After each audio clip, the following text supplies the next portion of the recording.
final. What a season. Welcome to In the Line of Hire, the show that brings you instant reactions and views to the wonderful TV show, The Apprentice. As you all know by now, I was lucky enough to be part of the Apprentice journey back in 2008 by winning the show, Series 4. And over the past 12 weeks, we've put together some outstanding, obviously I'm biased, but some outstanding content and some brilliant guests, including previous winners and finalists and semi-finalists even from this year. So I'm really delighted to be running these series of shows. Each week I've been joined by our resident expert of business psychology, my business brother, CEO of Phoenix 51, Chris Wimshurst. Chris, how are you getting on? Yeah, very good, thank you. Brilliant final show, fantastic series, and just really looking forward to discussing and getting the analysis done. For sure, and you can already see on our screens the wonderful, the beautiful, delighted to welcome back Ricky Martin to the show.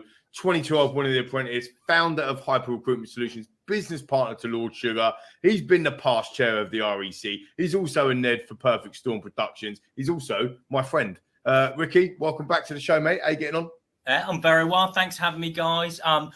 The end of another series of The Apprentice. I mean, we're all desperate for it to start, and it's come to a conclusion, and we have a winner. I know, and we're absolutely going to get into it. But I suppose as an overview, what was it like for you, Ricky? You've been in the exact situation that both Harpreet and Catherine have been in. What was it like for you personally, that run up to that final and actually being in the final itself? Well, the mad thing about it is the run up to the final is, ironically, the closest thing that's ever compared to it for me is actually just the days leading up to my wedding day. Where you've got the anticipation of something which is really important to you, that's really personal to you, that you don't want to go wrong in front of a lot of people you care about.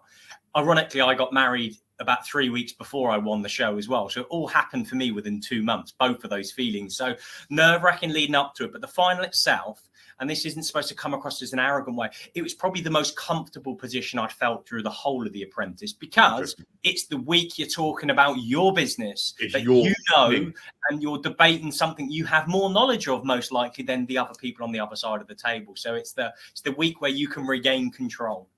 Yeah, it's interesting actually you say that. I mean, Chris and I for Phoenix 51, we've just gone through a big round of investment, still going through them big rounds of investment, aren't we, Chris? And we put together an evening, which is very similar to kind of the Apprentice evening final recently. And you do get nervous about it, but actually, you know your subject matter. So actually, I can understand where you come from. Chris, do you feel the same, that you're calm because you know it's yours and that's the passion? Yeah, and I think personally, if you've got a passion for what you're doing, which is, this is your baby, this is your business, this is something that you really want to take and grow and scale, then there shouldn't be too many nerves. And actually, if that comes across and you have that kind of calm focus with the way you deliver, then I think, then that should come across. And to be fair, I do think that was reflected in both the pitches when they went up there on the show yesterday. Interesting. I mean, I remember the run up to my final. It wasn't about pitching my business plan, of course, because my series was different back then. All them years ago, Rick. But I remember I messed up the pitch, the presentation task in task 9 for my series. So I was very nervous going into the final, knowing that I had to pitch to 150 experts, knowing that Lord Sugar was there, and I had to nail it. There was 11 million people watching you on telly or whatever it was, and I'm like, I've got to nail this. And luckily for me, I did nail that. And I, again, not being arrogant, but I knew once I got through that pitch and I got back into the boardroom, I knew I'd won, because my record on the actual Apprentice itself was excellent. Check me out, like bigging myself up. But look, it's not about me. It's about the two ladies. It's a brilliant semi-final. Girl power with 4 semi-finalists, the first one in history to be all female. And of course, we've now got another all female final. Let's get into it. How did you think the two ladies, Catherine and Harpreet, how do you think they got on, Rick? Do you know what was great about both Catherine and Harpreet is how composed they were with what they're doing? Because we've seen finals in the past where it can get a little bit catty between the two. People start trying to play down other candidates, and you saw pockets of that actually in the interview process boardroom. But in this boardroom, they just did the right thing. They focused on the strengths of what their business brings to Lord Sugar, and there was a bit of back and forth at one point. Catherine said something about her business to Lord Sugar. Harpreet said something about her business strategy, and there was a bit of back and forth, but on both times, it was positive promotion for their individual businesses and reasons for Lord Sugar to hire, as opposed to, I always say in business, what you should never do is slag off your competition. Because all you do is you know with the competition and you bring yourself down with them. These two promoted their businesses. They were actually positive, and the delight on the face, and I know we technically haven't said the winner yet, but the delight on the face of Catherine towards Harpreet for winning it said everything. She was delighted that a friend had won a process, not devastated that she hadn't got the win. And that is composure. It's weird. Just touching on that. I mean, we have to say massive congratulations to Harpreet. I think she's throughout the entire process. My personal opinion and my professional opinion, I think she's been brilliant from start to finish. I think that she's been a leader of the entire team when she needed to be. When she was a sub-team leader, she really put a stamped authority on there, very, very decisive. I think if anything, in the final, she was probably a little bit less decisive than what she'd had been in the previous tasks. Maybe, again, that was a bit nervous. You could see in both Harpreet and Catherine that they were a little bit nervous.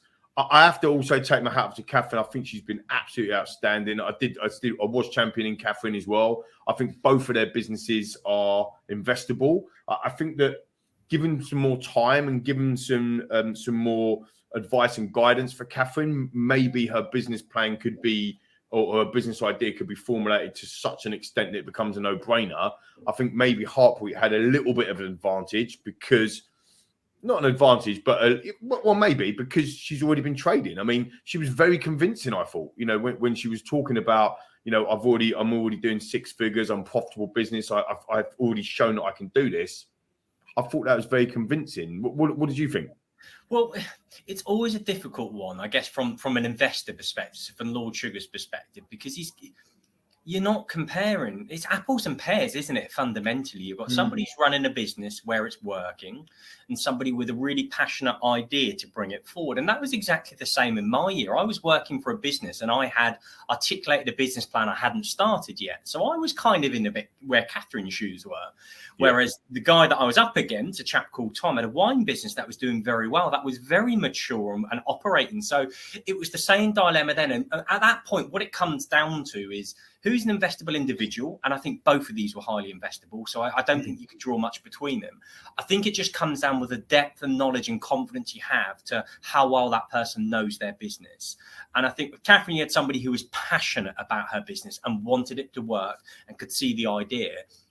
But I don't think had mapped some of the journey getting there. And that showed when you go back to the interview week where she hadn't brought the websites, was going to manufacture product in China because the competition does it. There were some areas there where I think more depth of research and knowledge of how she'd go about the business might have given a different outcome. Whereas Harpreet always had the banker.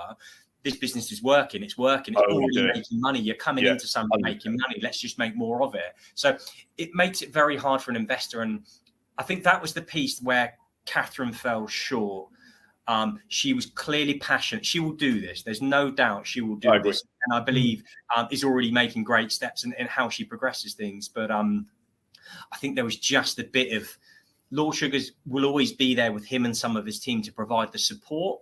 But really, I remember when I got my investment, it was very much you're doing this, Ricky. We'll give you help from here and there, and you have a board meeting every now and again. But I'm not sitting with you every day building it brick by brick by brick. You're building it. I'm just going to sign off the kind of blueprint. And I think her blueprint needed a bit more.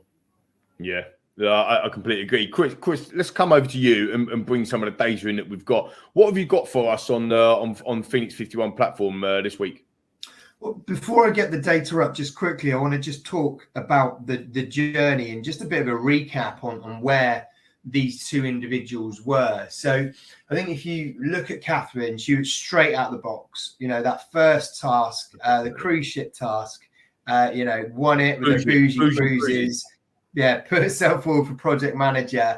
And you know, she I don't think she necessarily made many friends on that first task, but she was assertive. She showed strong leadership skills and set the tone really for the rest of the series. And if you remember, when we got to the halfway point, she was clearly one of the top candidates. And if you compared her directly with Harpreet, it was over 20 data points in front of where Harpreet was. Wow. And we had a long discussion both about Harpreet and Brittany, which was we saw potential in them that they absolutely needed to step up and to grow in confidence and to show some assertiveness. And both of them did that. But what's been super interesting is now crunching the data for the whole series. If you could go the shows the data now, Lee, is that Harpreet has actually gone from being 20 data points behind to now actually coming up, and you couldn't make it up, but they both finished on exactly the same data points of 108 points scored by both Catherine and Harpreet. So going into the final, they're on exactly the same points, which I think is super Chris, interesting. can you just zoom in a bit for the viewers, for our viewers? Can you just zoom in on that a little bit so we can onto the platform? Yeah, perfect. So, wow, that's incredible.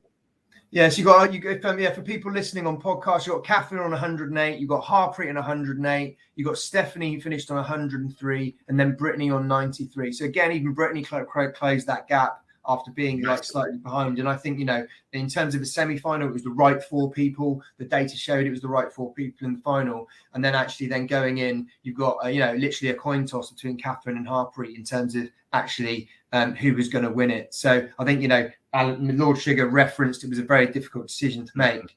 But obviously Harpreet's come out with the interesting, Chris, with that data. Do me one more favor, bring it back up on the screen again. And there's a really interesting symbolic thing we're looking at here in positions 1, 2, 3, and 4. Number 1 and 2 are both have arms on their sides, fully know what they're doing, confident. Position number 3, a singular arm. I back myself, but maybe, and then position number 4, neither arm on their side. So looking at a few promotional poses, there might be some symbolism in how people present themselves at the front end based upon what they believe about their business. And using that example, Brittany didn't really know enough out of business, but she backed herself. But the business bit. So yeah, a little small thing for those that are watching this. I think they're a little clue sometimes. Body language. Good spot. Love a bit of body language. So I mean, I suppose what we're saying is that Lord Sugar, he did get the right decision. Did it, Ricky, for you, come down to who in the end was more investable around that business plan? Because the data points don't take into consideration the business plan. The data points are the full-on 11 weeks of assessment, essentially. So realistically, it's come down to, yes, you got the best 2 candidates in front of you. Make your decision, Lord Sugar. And did he get it right? Well, first thing I should say, I haven't actually said it, is congratulations to Harpreet. Tremendous, by the way. Amazing. And I look forward to getting to meet and speak to you at some point very soon. And I'll always be here to give advice of what it's like to work with Lord Sugar and help you on your way, like I have done with many winners before. I actually think, was she more invested? I think they were both as invested as characters. They were both investable. I think they are on a path. And the data points at 108. Yep, they're both investable equally. I think at the end of the process, they're both still investable. Catherine will no doubt get the investment probably elsewhere or raise funds in other ways, which I have no doubt to bring the business. I think it came down to the business plan itself was that fractionally more investable. It had more confidence, and credibility because it was proven it was working, and you didn't need to reference the research it, where Catherine's needed more perfecting to probably put the confidence on the table. So I think the decision was right ultimately. Ironically, I think if you went back to a prior year, if you went back to pre-series, I think it was 7. So during your reign in when you were on, I think Catherine might have got the crown because she'd have invested as a character to go into a business of Lord Sugar's. And it's now series 8 onwards, which is during my tenure. Now we're investing into a business. I think the decision was right because Harpreet's business was the business to go in. Even though we do a family pajama shot every year at home. You do actually. Both our families, in fact, all of our families are perfect candidates for Pajama. So, Catherine, I know you watching, and I'm delighted. Again, I want to say a massive well done to get to the final as well. And I know you watch, and ultimately we're going to be hooking up soon and chatting, and hopefully getting you on and all that sort of stuff as well. But you've also got probably 3 customers sitting right here because all of our families will have your pajamas all day long. I been to do the Easter pajamas or summer pajamas, if Catherine wants to just send them my way, I'll happily put another pictures out. We'll get them modelling, Rick. We'll get them modelling. Don't worry about that. Loving it. Get your guns out. There'll be production problems. But just actually, I think again, just going back to a point you made about kind of pre-Tom winning. So up to Series 6, which was obviously my era, obviously the phenomenal Tim, who, by the way, I want to say massive congratulations to Tim. Done, Tim. Well done, Tim.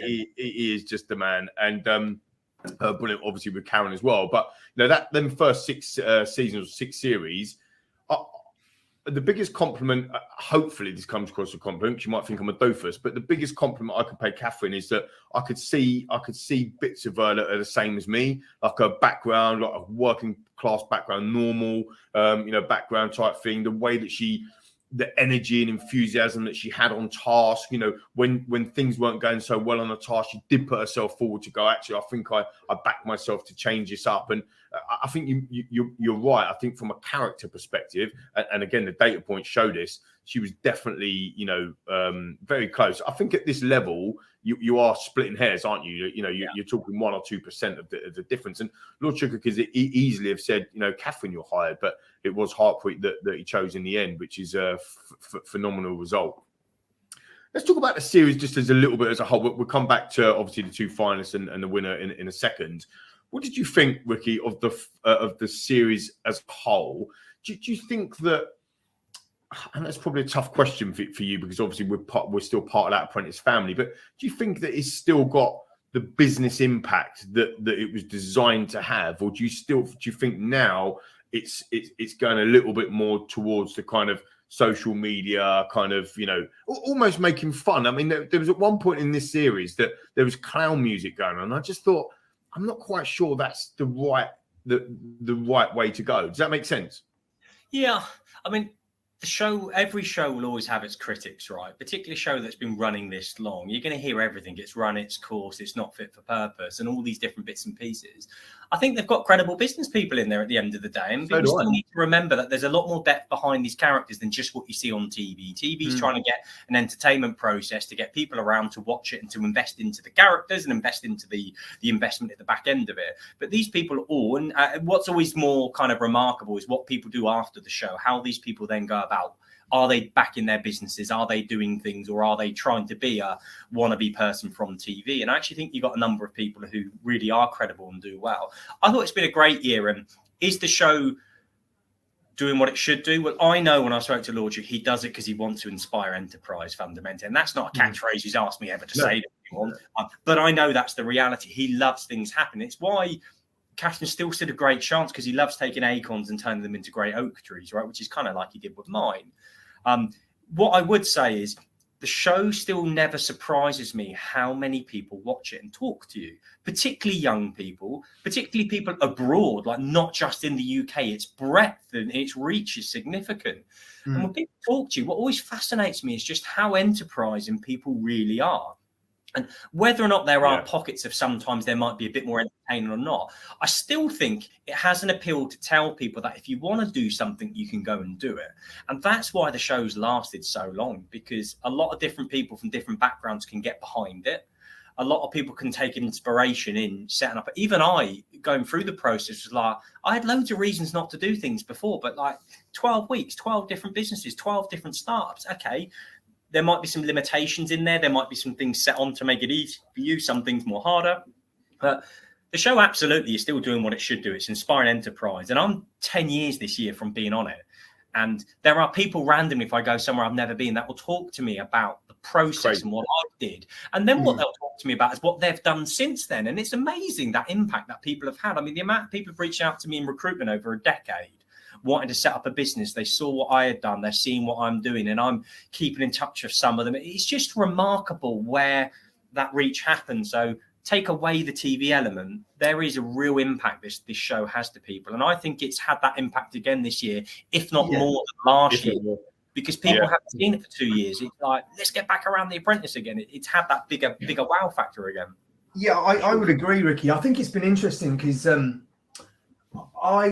I've always loved The Apprentice, but I always find that when you start watching it, there's always cringe moments where you're biting your fist because of some of the silly things that maybe people say in those early episodes. But, I think that people, when they're in at the start of the process, they don't know how to be on camera. So they're almost trying to prove themselves, and they end up saying some stupid stuff. Plus there's the edit as well. Let's be fair. If there's a few funny moments in those first few episodes, then that's going to increase the viewers, get people talking on social media and all that type of stuff. But I really think that the business credibility of those individuals and their journey and the stories that came out when you got into the latter phases really came through, and the individuals and their business credibility certainly shone, I think. Yeah, it's interesting actually to hear that. Let's talk about one of the things I said in the off camera, in the green room before we started filming, was sometimes when the previous candidates that have been fired week 1, week 2 or whatever, they come back to help you, and you're thinking, hang on a minute, you got fired week 2 and you're trying to help me win this whole thing. Are you hindering me here? And it always reminds me of, remember when you was at school and you're picking a 5-a-side team, or you're picking a running team and you're left last. No one wants you on your team. It's so horrible.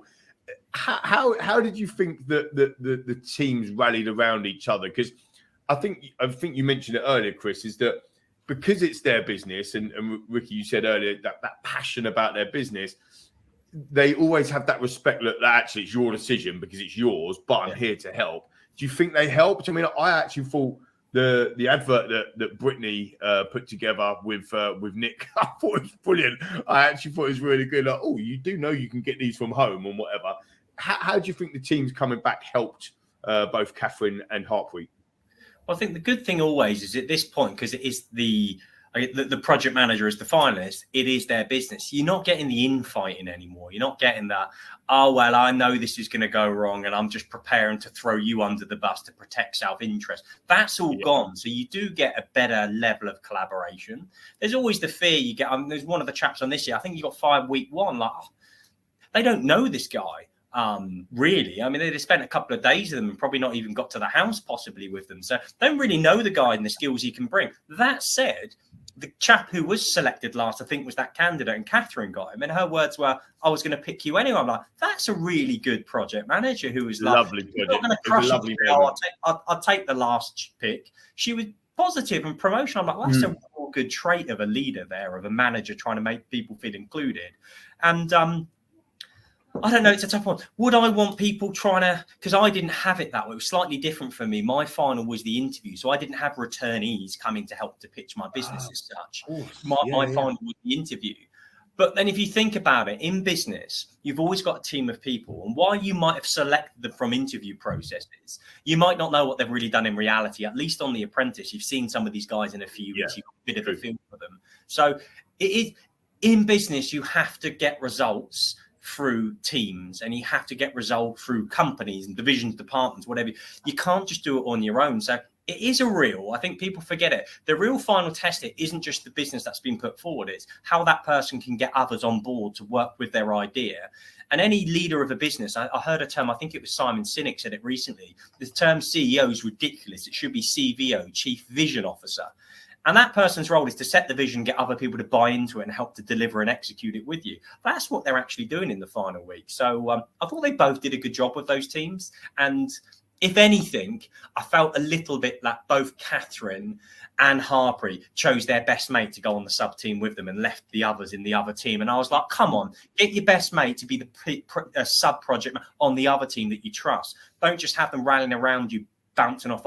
I thought both of them made the wrong decision in who was on their team versus sub team, but not a criticism. I just think it could have been done better. Yeah, I could completely agree with that. And you can tell that the 4 girls have built up a phenomenal bond with each other, and rightly so. And they're all brilliant people. But I agree with that. Sometimes you've got to split that out so that you can get an even better result. I'm not sure it would have changed the result, though, to be fair. Like you said, it wasn't a criticism, but ultimately I do agree with that point.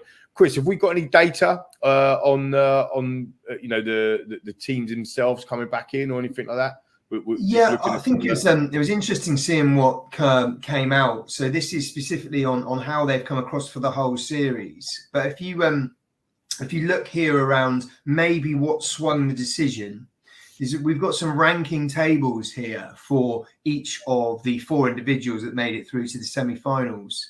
And with these top 2, so when you talk about in business, key skills for being a leader, key skills for taking people on your journey, and you've got Harpreet, who has come up with the best communication skills, so on 23 data points versus Catherine on 21, and then leadership as well. So Harpreet and Stephanie showed you scored 21 on leadership. Catherine slightly behind on 19. So, you know, when we're talking about both of them have come up with equal overall, you're talking about fine margins. Yeah, so sure. That could be something that swung it in Lord Sugar's eyes, that, you know, you need a good communicator, you need someone who's going to put themselves out there and really be that strong leader when you're trying to get a business off the ground.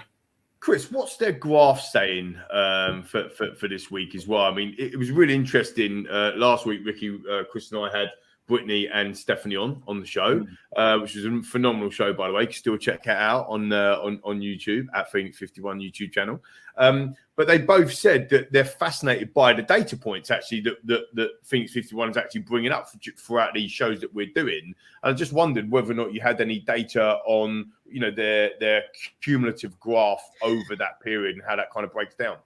Yeah, they're very, very similar, actually. So there's a lot of greens on there, shall we say. So if we have a take a look at Catherine, as you can see, they're all above the kind of like 60-70% mark. So, you know, she's really done as an overall all-rounder. You can see communication, leadership, interpersonal skills, drive and quality. Slightly less on the influencing skills if we're going to really be like, you know, trying to split hairs on it. And again, it's a very similar story when it comes to Harpreet, where again slightly different graph breakdown, but as you can see, like nearly 100% on communication, leadership. So yeah, I think that, you know, like I said, there's not a lot in it between those top 2. That's why I wanted to go down and just break it up between you. Literally, you know, you're talking like 2 different data points between maybe Harpreet and Catherine as to what maybe swung it. Catherine, she showed better maybe planning and organising skills, a little bit better creativity. But I think that if I'm thinking about, you know, putting yourself in the eyes of Lord Sugar, who does he want as a business partner? You know, I'm gonna want a good communicator. I'm gonna want a good leader. Yeah. Ironically, that data, Chris, you had, I think Harpreet's lowest one was creative thinking. And ironic, that was a point that Karen brought up. Like, if you're going with your headline product, why are you coming up with like a generic cookie? Like, it's not. So even though clearly, I mean, I thought that cupcake thing was wicked. It looked brilliant, right? It looked very Instagrammable is what that looked like. I was like, brilliant. You can imagine that, right? You can imagine the Easter egg kind of version of it as well in there. But that was her lower one. And you can see what that data is reflecting some true outcomes. Yeah, for sure. I have to bring up the records. You know, we talked about this when we used on the show last time, Ricky, in terms of your record and obviously my record. I think Harpreet is only the 3rd candidate, might be the 4th. I'm trying to keep it as low as possible because I am in this little group where she never went in the final 3 of the boardroom, Harpreet. So again, you know, massive congratulations to her on that phenomenal record. I think Catherine and Stephanie did bring this up last week, actually, is that it starts to hurt your confidence when you lose a couple on the trot. I think Stephanie, astonishingly, I didn't realise this, but I think she said she lost task 7, task 8, task 9, task 10 on the trot, and that takes its toll. Actually, looking at some of the data, I think Catherine lost 3 of the last 4 or 4 of the last 5. That's also quite tough going into that final as well. And again, coming back to the 20 data points in front, and then that lead being kind of eradicated by Harpreet, it kind of points to all of the same thing. Do you think that might have had a bit of an effect on Catherine's performance in the pitch? I mean, I personally thought both of them were very good on the pitch. That's probably the toughest thing that you will do at that point in your career, in my opinion. What did you think, Ricky, on the pitch and side and that side of things? People always need to remember that the pitch is a lot longer than what we see on TV. Yeah, exactly. You might see like 3 sound bites of each of them saying 3 different sentences or responding to a question or a rebuttal or something like that. In reality, they are decent long pitches. And from a television perspective, the bit that they might show is the bit where they might be looking the most, not vulnerable, but being challenged the most, because it's a program building anticipation, right? they clearly would have pitched extremely well, because they were the 3 spiciest bits they could kind of put on the production for each of them. They clearly nailed those pitches, both of them. I thought they were composed. I thought they did very, very well. But how will it impact their confidence? Well, on the surface, you'd like to think losing a few weeks means that you might be feeling a little bit, oh, Lord Sugar thinks I haven't won in a while, I need to prove myself.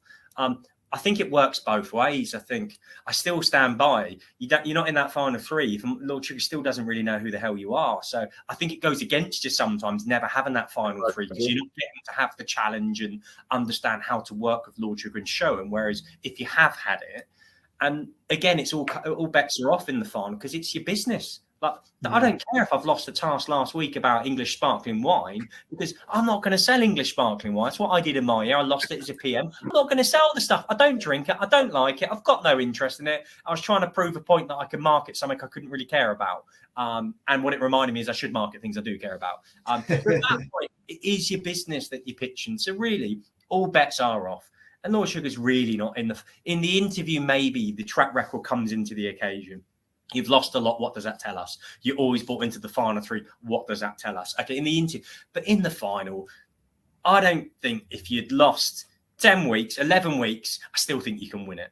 I think if you're very hard, but I think you still can. I think Tom, obviously good friend of both of ours. I think Tom lost 5. I think he was in the final 3 of the boardroom 5 times, and he still ended up winning Series 7. So, I do agree with you on that. I think the process, as we love to call it, but the process, the assessment process, as Chris and I obviously in that business with Phoenix 51, is up until that point. If you're there and the data points show that you're deserving to be there, then it becomes a decision. At the end of the day, we've taken a lot of investment ourselves now, and every single time, regardless of how much is invested or who that investor is, if it's an angel investor or if it's somebody's invested for 10, 15, 20 years, it comes down to, can they work with you? Do they trust who you are? Do they buy into you as your passion? Like, it's very, very difficult, viewers and listeners, to fake passion for what you do. You just can't do it. And that's, for me, that's one of the other key things about The Apprentice is energy, enthusiasm, obviously leadership, communication. How do you handle situations every single week that is completely outside of your comfort zone? It's not about, oh, we look like Wallies or we look like clowns or whatever. It's about, okay, I'm putting myself in a scenario which I've never done before. Can I handle it? Can I do it? What can I get out of that? What can I learn? And that, for me, I think you nailed it last time, Ricky, on the show when you said this isn't called, this is called The Apprentice. It's a learning journey. It's not about the final individual. And I've got absolutely no doubt that a lot of the candidates this year, but certainly the top 4, Brittany and Stephanie, I think they'll make it. If they want it, they can have it. And I think the same with Catherine. I think she'll get investment. I think you'll see her business boom. And obviously Harpreet's got the chief investment. And I think she'd do an amazing job. Well, on the point of the learning element, that's why I say it's still The Apprentice. But if you think of in the final, what you started seeing with Harpreet, I think, interview process and final, is somebody who was very open to learning. She even put something out there. She was like, my original business proposition said that I'd open 3 locations in 3 years. Now I believe I can create 2 in 2 years from responding and listening to the advice. So she showed someone who was actively listening, somebody who was trying to put that into context of the business to show scalability, which was one of the areas of conclusion. So she did show somebody who was learning, listening, and wants to put it into practice. Catherine, of course, learned the whole way, but you probably found, because in the final, that's the point where your business is getting a bit more attacked. The interviewer is, but it starts getting attacked by experts. Like in the pitch, she was attacked by a lady about jungle print, and I think that came up again in the boardroom. And her rebuttal to the lady from Georgia was really strong. It was, okay, well, whatever luxury designer, Dolce & Gabbana or Gucci, someone like that, has recently done jungle print. And it come up again in the final boardroom, but she was a little bit more close to it. No, this is my opinion. And it's a tough one, because at that point you want to show strong decision making. You don't want to go back on decisions, but you also have to show a level of flexibility and responding to advice. And I think that was the final time where you saw Harpreet, who was very open to driving the right change, and Catherine, who was probably trying to stand by her decisive decision making, not necessarily showing, listening, and even that, look, take that advice on board. I don't fully agree, but it's definitely something I can do a little bit more info. I felt there was a little bit less there was more inflexibility at that point than maybe we'd seen from her when she was talking about tasks she knew less on. And I think that's just the pressure of it, and having your business that you're passionate about attacked. We go into different modes, right? We can be very defensive, which is a very natural thing. I do it all the time. And I say to some of my guys, I'm the type of person who will come out swinging. I'm not going to kind of come back, which is a weakness of mine. Guilty.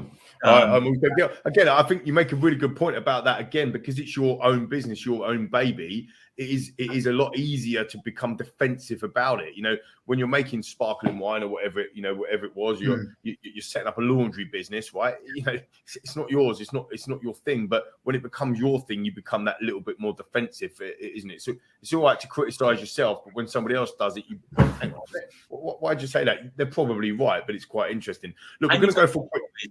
Hyper is already working, right? So she's already got a threat. She's already given birth to her child, right? And that's all. I always look at my business that I set up with off the back of The Apprentice was the baby that I didn't have at the time that I was desperate to have. So she'd already got that kind of child in the world, and as a result, it's probably easy to learn from others at that point.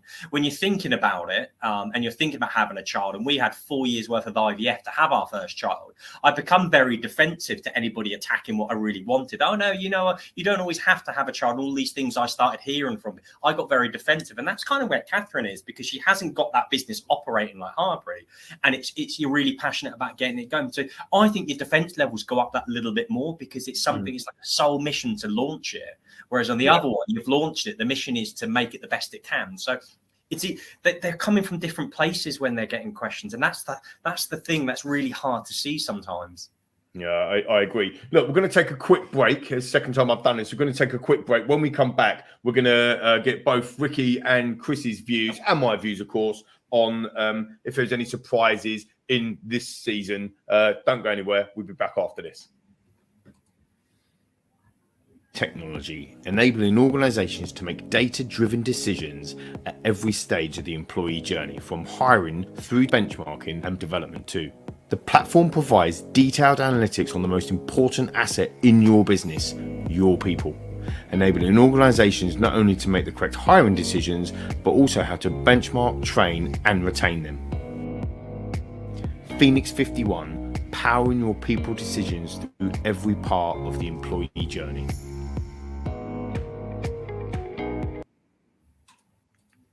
Okay, so we are back. So I just touched upon before the break, actually, Ricky, coming over to you.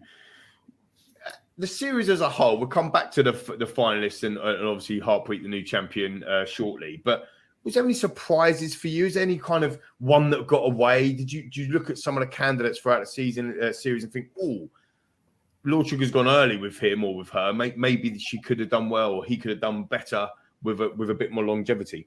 Yeah, I was a big fan of Francesca. She went really early in the process, about week 4 or 5 from memory. And I remember thinking she was a real contender, like real contender. I'm like, she had come across so strong, and then almost it just went like that. And I was very surprised when she went. I thought she'd shown enough in the first few weeks to get through maybe the wobble of the week she was in versus other people. And I think seeing what she would have brought to the table from a business perspective at the latter end would have been really exciting.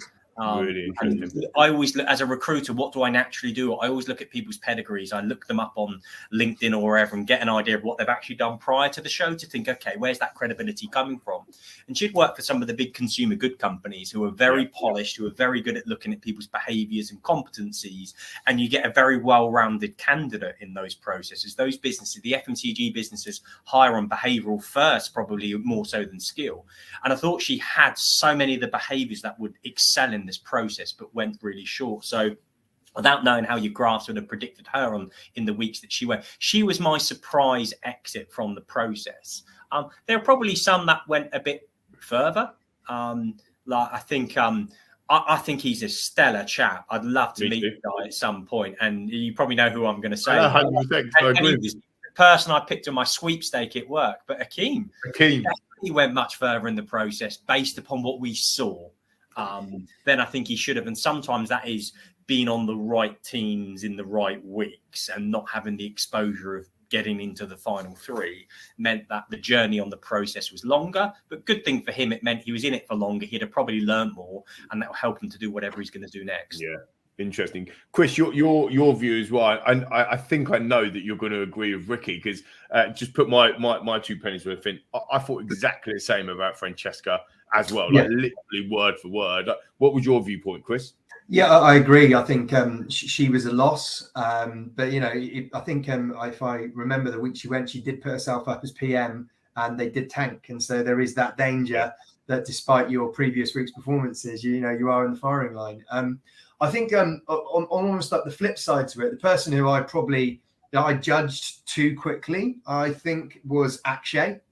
So I felt that his mannerisms and his it was a lot of ego going on, I think, in the first couple of weeks, and I just didn't think he had what it takes. And then he actually came to the party as he went through the show and really grew into it a little bit more. So he was a surprise that I was surprised that he stayed, but I'm glad he did in the end. Yeah. And then the other one was Aaron. So I thought Aaron was going to be in the final. I thought it was semi-final was going to be 5, not 4. And I think that week I think he did himself a disservice the week before the semi-final, because he had an opportunity to grasp the PM and really, show his leadership skills, and he was too passive. And I think had he not done that, he would have been in the final 5. That's really interesting on Aaron. I just want to pick up on Akshay as well, because I want to meet Akshay. I actually also think that he's got something something quite big. But I wonder. I'd love to interview him actually. I wonder whether or not he regrets some of the way he came across in the first 6-7 weeks, really. I know he didn't have a great record. I think he lost 6 tasks or whatever it was. And I think Lord Sugar said that to him. And, there's no smoke without fire, right? You keep losing.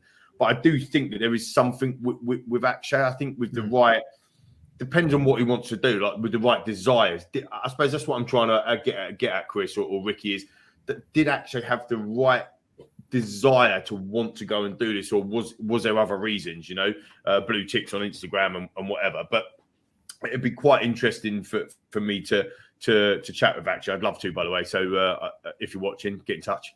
Look, Akshay's a salesperson, so I don't think he'll have any regrets how he come across at the front end. He's a salesperson who went into that environment with bravado. I did exactly the same in my year. Wanted to be seen around some of your peers as being the top dog type thing. I think he went in it bold as brash, and I actually think it probably suits his character type. But what you got from it, he's got a real level of humility, and he's got the bits that you don't see on the show sometimes is you say something and then you either start smiling or laughing, and you're a bit cheeky with it.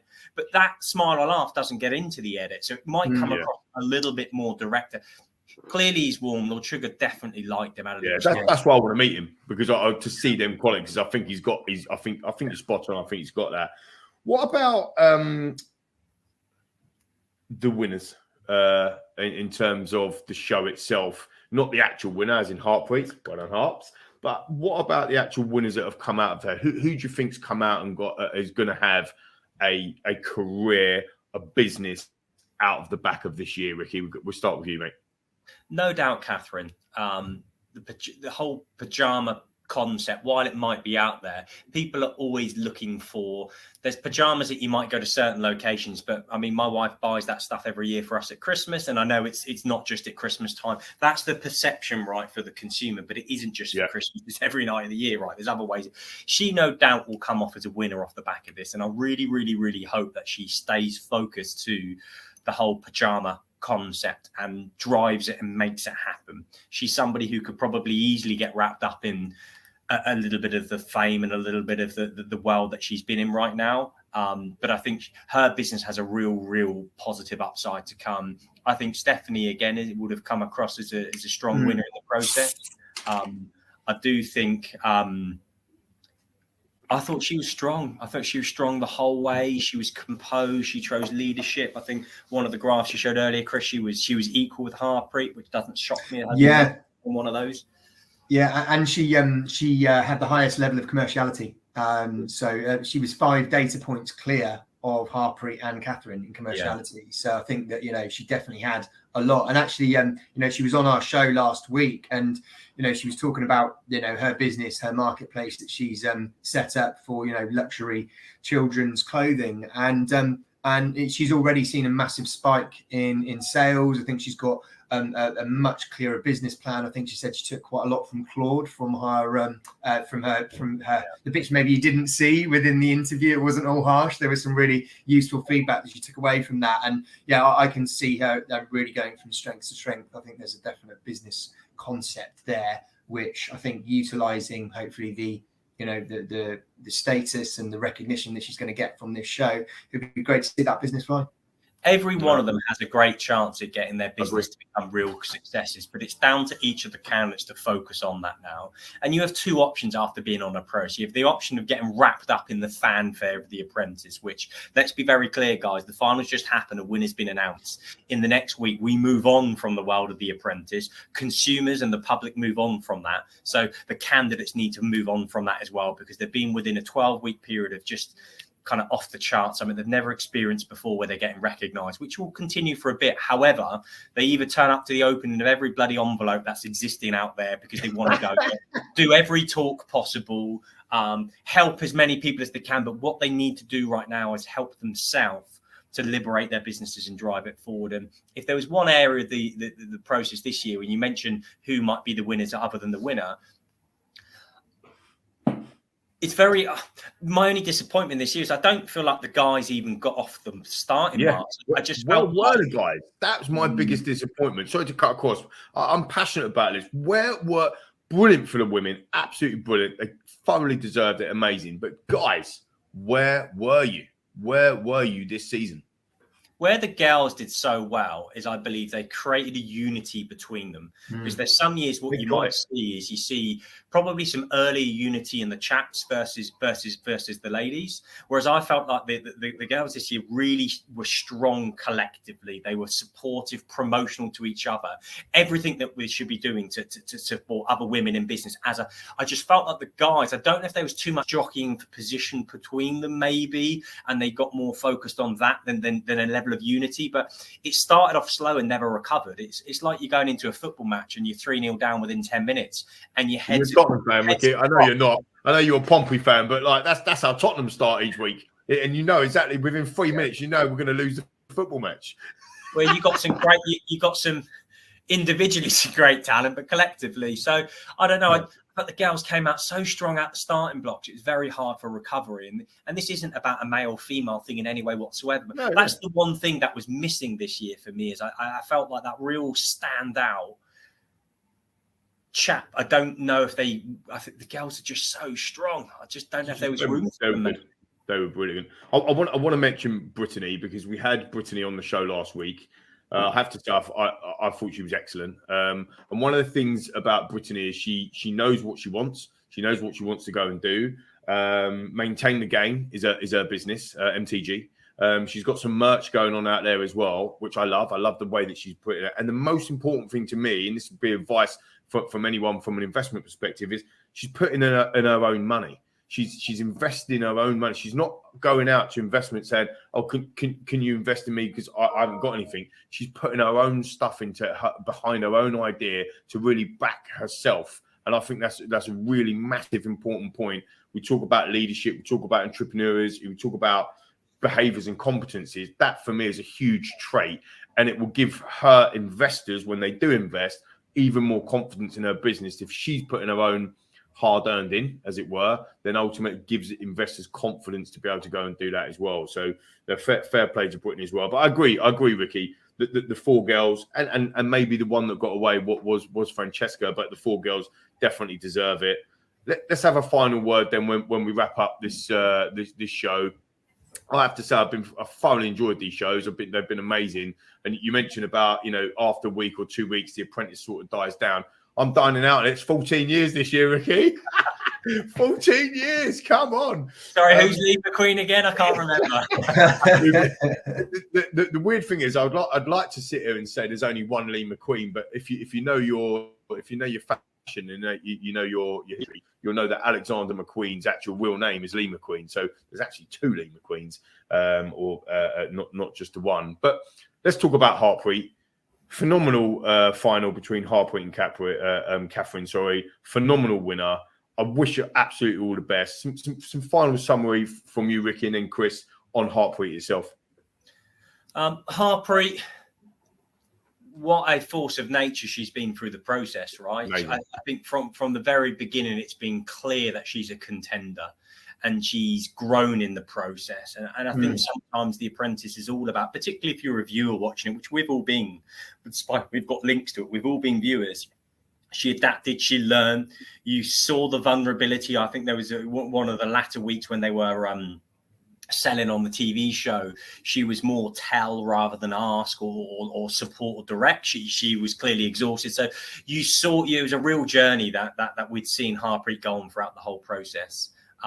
But exceptional winner. I think she will do very, very well with it. I think she'll listen and take on board some of the expertise Lord Sugar will have to bring. And let's not forget, he has got exposure working within industries with cakes and stuff with previous winners. Karina's done really well since she won the show 2 years ago. So there'll be other people that can really help her on there. But yeah, she will be great. She'll do really well. Just hope she keeps the ambition of scalability. And when it gets tough, when she's trying to manage more than 2 stores, because it will get really, really tough, and she'll need to rely on others to deliver the excellence, that she will stay as strong and determined as we've seen. That just before I come over to you, Chris, that Apprentice family or that Apprentice alumni that you referenced earlier, Ricky, I know, our series were previous to the kind of the business partner shows from Series 7 onwards, but we all find that Apprentice alumni.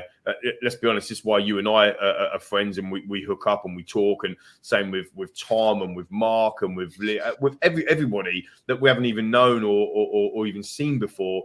We've got that something in common, and that would be what I would say to Harpreet as well, is utilize that. I mean, you've got some amazing people around you. Make sure you surround yourself with amazing people as well. And we're all here for you on that side. Chris, what did you think? Harpreet, worthy winner? Yeah, very much. I think it's the passion, it's the energy. It's like, she thinks very quickly. She's definitely got a lot going on between the ears, and I think just infinitely a very likable human being who, I think Lord Sugar can work with. I think that's really important. But I think the 2 things that really stood out for me actually came in the last 2 weeks, which was she got called out on some of the language that she used in her business plan, which was almost, it's quite aggressive.